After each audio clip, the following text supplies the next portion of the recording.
Madame, Messieurs les journalistes, mes chers collègues, bonsoir à vous et merci de votre présence. Jusqu'à aujourd'hui, par esprit de loyauté et d'intégrité, je me suis astreinte à me taire.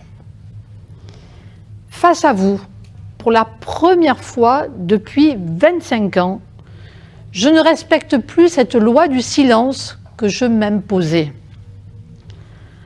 Je m'accorde enfin le droit de parler.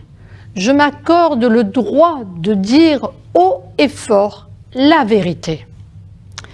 Car le candidat Renaud Muselier a largement dépassé les limites de la décence et du respect. Pour assouvir sa soif de pouvoir, Renaud Muselier est prêt à tout, quitte à mépriser les militants, les élus qui se sont investis, engagés pour lui au nom des Républicains. Son attitude inacceptable, intolérable, fut pour moi un véritable détonateur. En apportant son soutien plein et entier à Renaud Muselier, Christian Jacob provoqua l'explosion de mon code de bonne conduite. Je ne peux plus, je ne veux plus cautionner les dérives d'un homme se comportant comme un enfant gâté, se croyant tout permis, exempté de toute sanction. Mais l'ambition qui l'anime a oublié deux fondements de l'engagement politique. Être irréprochable, être cohérent. C'est la seule manière de maintenir un lien de confiance avec les militants, les électeurs, les concitoyens. Bref, d'être crédible. Alors, ce soir, le moment est venu pour moi de m'affranchir en dénonçant les manigances, les manipulations et, j'ose le dire, la mégalomanie de Renaud Muselier. Pour preuve, plusieurs excès ont été pointés par la Chambre régionale des comptes, parmi lesquels le nombre de personnes recrutées au cabinet du président, ainsi qu'au sein de son service communication. Pointés aussi des emplois ne figurant pas sur l'organigramme régional, donc fictifs, à 6 500 € par mois, font actuellement l'objet de recours devant le Conseil d'État, à l'initiative de Madame Desblancs et de moi-même, recours financés par nos deniers personnels.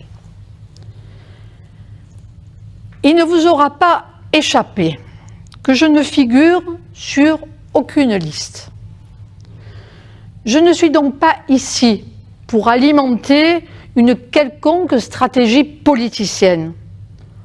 Aujourd'hui, à travers mon expérience, ma seule préoccupation est de préserver, de défendre la place des femmes en politique, de dénoncer l'état d'esprit irrévérencieux et phallocrate qui règne de façon despotique dans la région sud. Le mouvement MeToo n'existe pas seulement dans le monde du spectacle et dans le monde du cinéma. Cela se pratique aussi, et sans complexe, dans la sphère politique. En ce qui me concerne, Renaud Muselier m'infligeait des agressions psychiques, des pressions, des brimades, des menaces, des humiliations, des sarcasmes, dans le seul but d'imposer, coûte que coûte, ses choix, ses décisions, ses volontés et ses désirs politiques, quels que soient les moyens utilisés, y compris le chantage moral. La maltraitance verbale de Renaud Muselier, ses paroles assassines, son mépris permanent à mon égard et l'omerta d'usage pour protéger ma famille politique ont fini par altérer gravement ma santé. Alors, toutes ces accusations peuvent être étayées par des preuves écrites en ma possession et peuvent être aussi confirmées par des témoignages.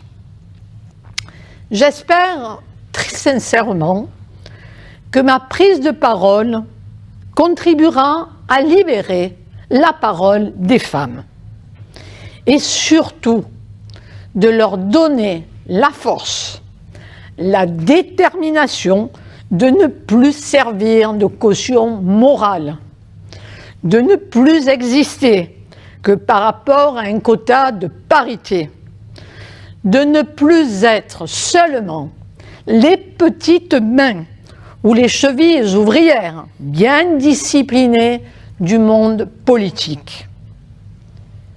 Sans nous les femmes, aucun parti ne pourrait fonctionner. Je vous remercie pour votre attention et je peux répondre à vos questions. Oui. Joël Arève, France Télévisions. D'abord, je salue votre courage parce que votre carrière, d'après ce que j'ai compris en faisant des recherches, remonte à très loin et que là, vous prenez beaucoup de risques en prenant la parole. Moi, j'aimerais savoir à quelle période vos relations se sont détériorées avec M. Muselier. Alors, je vous remercie pour cette question. Effectivement, mon engagement est de nombreuses années. Je connais Renaud Muselier depuis longtemps. Et c'est au moment où il est devenu président, quand Christian Estrosi lui a donné le flambeau. Et là, il a complètement changé dans son attitude, puisque jusqu'à présent, j'avais fait des campagnes avec Renaud Muselier, mais jamais j'avais travaillé avec lui. Et là, ça a été le trop-plein. Le trop-plein, c'est la goutte d'eau qui a fait déborder le vase, au moment où il a fait exploser notre famille politique, uniquement par la volonté de vouloir toujours avoir du pouvoir. Et ça s'est dégradé aussi au moment où j'ai refusé de me retirer sur une campagne municipale à Allot, parce qu'il voulait absolument soutenir son petit préféré, et il m'a demandé de me retirer. C'est ce que j'ai refusé, parce que je suis engagée depuis longtemps. Et de là, nos relations se sont... on m'a retiré ma délégation, on m'a fait des humiliations en public, on m'a même... par exemple, dernièrement, il y a eu l'inauguration du lycée à Allot que j'ai porté pendant 15 ans. Je n'ai pas été invitée.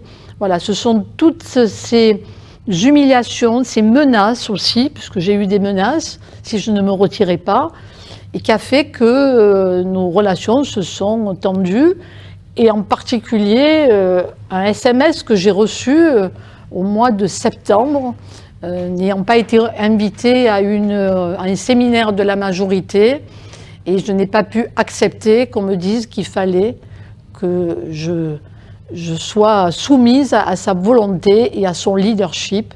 Donc de là, finalement, j'ai perdu toutes mes délégations et toutes mes représentations du président dans les organismes. Quand M. Muselier vous dit que vous refusez les sollicitations, quel type de sollicitation et de qui? Alors, à ce moment-là, c'est vrai que j'avais été approchée par d'autres candidats qui souhaitaient partir au régional, mais je n'avais pas donné suite. Et je lui avais même fait un mail, enfin un SMS pour lui dire toute ma loyauté, parce que ce qui s'est passé au moment du choix des élections municipales ne rentre pas dans le cadre de la région, puisque à la région, on n'a rien à me reprocher. J'ai toujours présidé mes commissions, que ce soit la vie associative ou la commission sport étant présente. J'ai toujours mis beaucoup d'énergie à faire en sorte que ça se passe bien auprès des clubs, des fédérations, des ligues. Donc on n'avait rien à me reprocher sur le plan de mon travail à la région. Et c'est pour ça que je ne comprenais pas pourquoi on me sanctionnait par rapport à la région du fait qu'on n'avait rien à me reprocher. Quel type de sanctions ont été prises? Toutes les sanctions, c'est-à-dire que j'ai été écartée de tout, en particulier de ma présidence de la commission sport, puisqu'en réalité, Renaud Muselier, ce qu'il a fait, c'est qu'au mois de décembre, il a fusionné 2 commissions. C'était le début des fiançailles avec La République En Marche, puisque la présidente de la commission qui m'a remplacée fait partie du MoDem et travaille avec un ministre d'Emmanuel Macron. Donc déjà, ça commençait là. J'ai eu des sanctions puisque je recevais des mails, par exemple, où on m'invitait au conseil d'administration du lycée d'Allour. Et puis quand j'arrivais, on me disait « mais vous n'êtes plus du tout dans le conseil d'administration ». C'est-à-dire qu'on ne m'a pas prévenu que je ne siégeais plus, comme pour l'Institut pour la forêt ou pour d'autres choses. Et même, alors là, c'est quelque chose qui avait été très important pour moi, parce que j'ai toujours mis, dans le cadre de mes fonctions, du fait que je suis indemnisée, j'ai toujours dit il faut être présent et j'ai toujours rendu un service, enfin ce qui était normal, hein, un élu est là pour travailler par rapport à son indemnité. Et quand au mois de mars, la situation sanitaire a été celle que nous avons tous connue, il a été créé des commissions Covid. Et bien sûr, je me suis proposée pour travailler dans une des commissions pour pouvoir travailler pour la région. Ça m'a été refusé. Bon, je n'ai pas été la seule dans ce cas. On a été 3 femmes. On n'a pas voulu nous faire participer du fait qu'on n'avait pas accepté la volonté du président Renaud Muselier. Donc là, à ce moment-là, je n'ai rien dit, c'est vrai. À la demande de Pierre-Paul Léonelli, qui était notre président du groupe majoritaire, qui me demandait à chaque fois, et j'ai bien sûr les SMS, de ne pas réagir, de faire passer mes émotions après mon engagement politique, que j'étais une femme qui connaissait la politique et qu'il fallait justement que je préserve l'unité et la cohésion de la majorité. Et c'est pour ça que je n'ai rien dit et que je me libère aujourd'hui de ce poids. Comme vous l'avez compris, pour moi, c'est important aussi pour ma santé que je puisse me libérer de tout ce que j'ai vécu pendant ces années par rapport à ce côté phallocrate de Renaud Muselier et des membres de son équipe.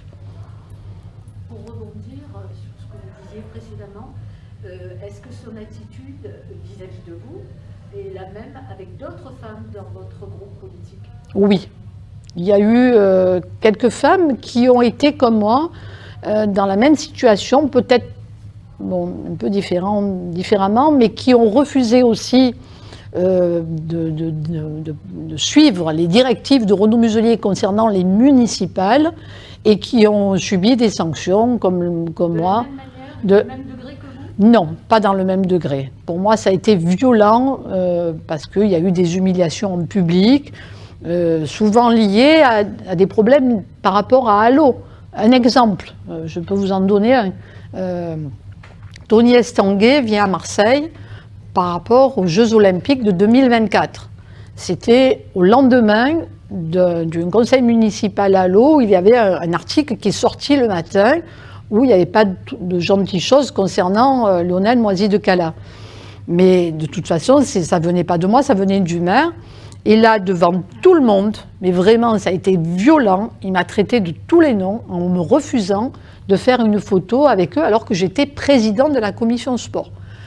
Beaucoup de femmes à ce moment-là m'avaient proposé de me dire « mais il faut réagir Monique » et je ne l'ai pas fait, je le reconnais, mais c'était toujours pour protéger ma famille politique.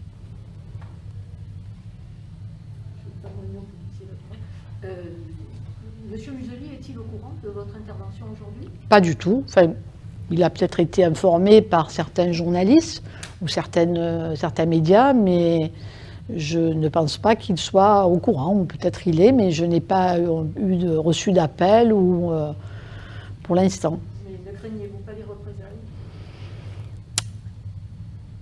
Si j'ai pris cette décision de parler aujourd'hui, vous avez compris que je le fais avec courage, détermination, volonté de défendre les femmes.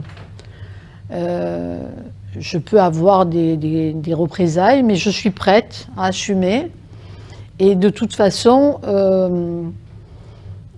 je ne reviendrai pas sur ce que j'ai dit et je continuerai mon combat pour les femmes. C'est pour ça aussi que vous avez convoqué la presse, pour officialiser en fait, en quelque sorte, et que ça vous serve de... Absolument, absolument, parce que finalement, le fait de vous parler aujourd'hui me libère, mais aussi montre que ce que je dis, c'est la vérité. Et donc, de toute façon, contre la vérité, on ne peut pas agir. Donc, je ne vois pas au niveau des représailles ce qu'on peut me faire aujourd'hui. Et vous serez, vous, les journalistes, là, à devoir me défendre par rapport à si ça devait arriver. Je suis en confiance par rapport à votre présence. Votre présence aujourd'hui, finalement, me protège. On va servir de gilet pare-balles. Votre avenir politique, vous le voyez comment à partir d'aujourd'hui? Alors, je reprendrai une phrase de Jean d'Ormesson qui dit toujours « l'inattendu arrive ». Vous l'aurez compris, mon engagement politique a toujours été fait de passion, de conviction, de la volonté de défendre mes concitoyens. Je n'ai pas de velléité, aucune velléité. Je n'ai pas de parcours politique en vue. Comme je vous l'ai dit, comme le dit Jean d'Ormesson, l'inattendu arrive et je ne sais pas demain ce que je ferai sur le plan politique. Je suis une femme engagée, c'est vrai, je l'ai montré souvent. Certains me connaissent depuis mes débuts en politique et donc je continuerai peut-être dans ce mouvement hashtag balance ton macho Paul, mais voilà, de toute façon mon engagement politique est ce qu'il est et il restera ce qu'il est.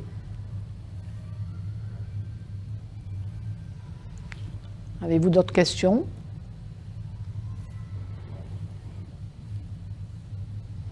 Pas d'autres questions? Bon. Madame, pas d'autres questions? J'ai des questions, mais elles ne seront pas publiques.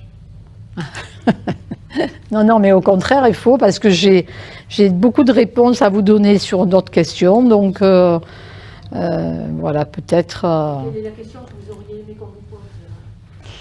La question, si je fais ça dans une cause féministe, par exemple, ou alors...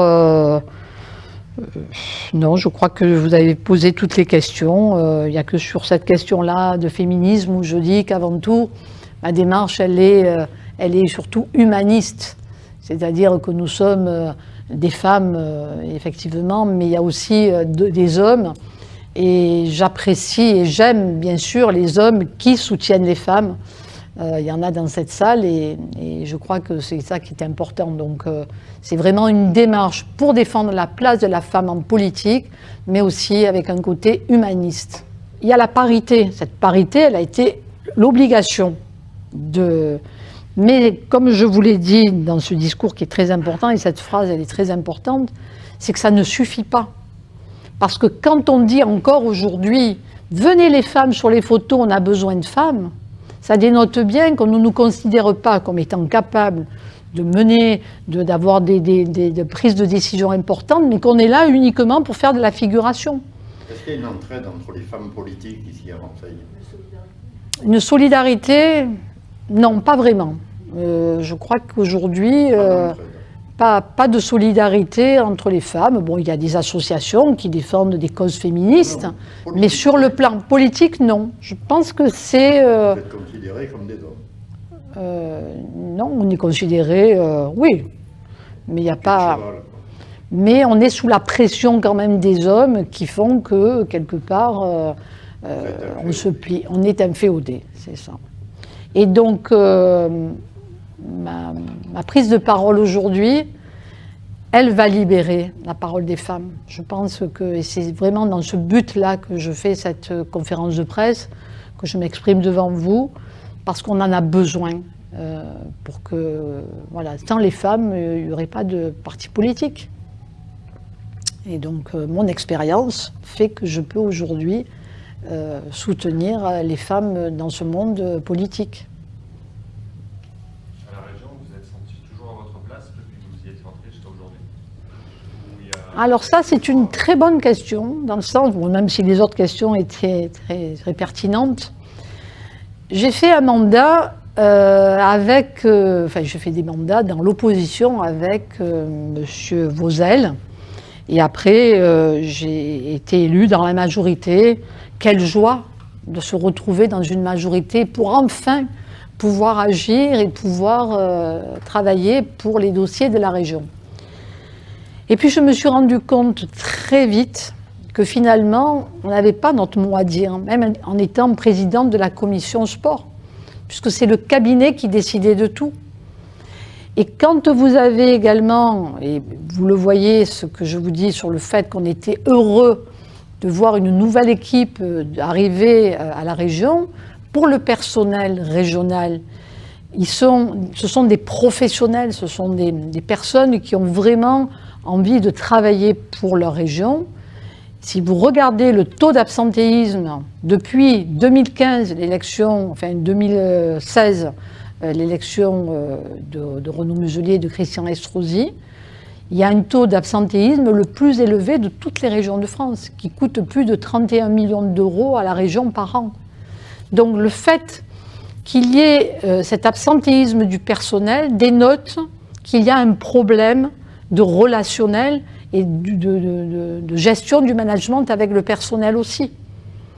Donc j'étais bien sûr heureuse de pouvoir agir à la région, mais je me suis rendu compte très vite que finalement on n'avait pas, nous, même étant présidente de région, le pouvoir, puisque tout se faisait au sein du cabinet.